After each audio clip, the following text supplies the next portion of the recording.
दोस्तों नमस्कार। सरकार यहाँ पे हिंदू मुसलमान करती रही और घोसी का चुनाव भी हार गई।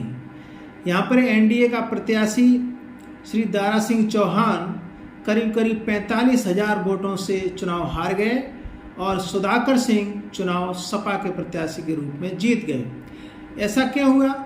ऐसा इसलिए हुआ सरकार ने कभी भी इन जनता के प्रति कुछ सोचने की कोशिश ही नहीं की, न रोजगार के बारे में, न शिक्षा के बारे में, न ही अस्पताल बनवाने के बारे में, न कोई नई भर्ती निकालने के बारे में। केवल मंदिर मस्जिद की बात तो चलती रही।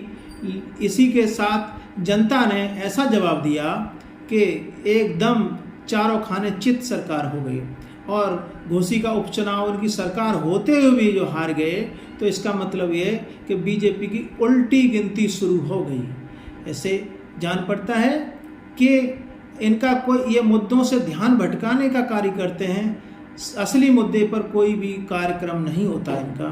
इसीलिए जनता ने वोट की चोट ऐसी करी है कि उन्होंने जवाब दे दिया कि हम भी कोई चीज़ हैं, हमें इस तरह गुमराह नहीं किया जा सकता।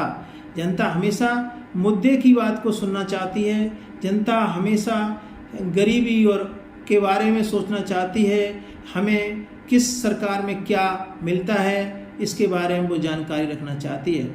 इसीलिए मेरे दोस्तों, मैं आपसे ये कहना चाह रहा हूँ कि जनता के वोट में बहुत बड़ी ताकत है।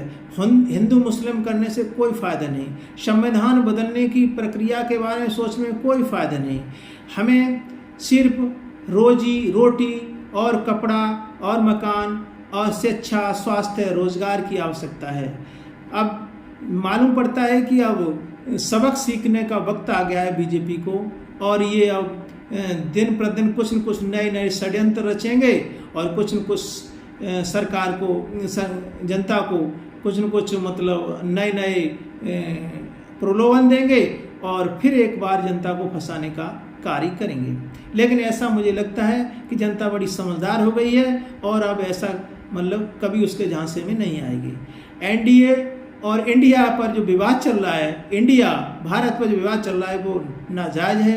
कि इंडिया नाम एक ऐसा है कि दुनिया में फेमस है और भारत कभी पुराने ज़माने में हुआ करता होगा, Bharat that is a India, ये सब एक ही चीज़ है। ये बाबा साहब ने संविधान में प्रथम पेज पर ही लिख रखा है। इसीलिए इसे बदलने की कोशिश न करें और ध्यान जनता का भटकाने की कोशिश न करें, क्योंकि जनता हर चीज़ का जवाब देना जानती है।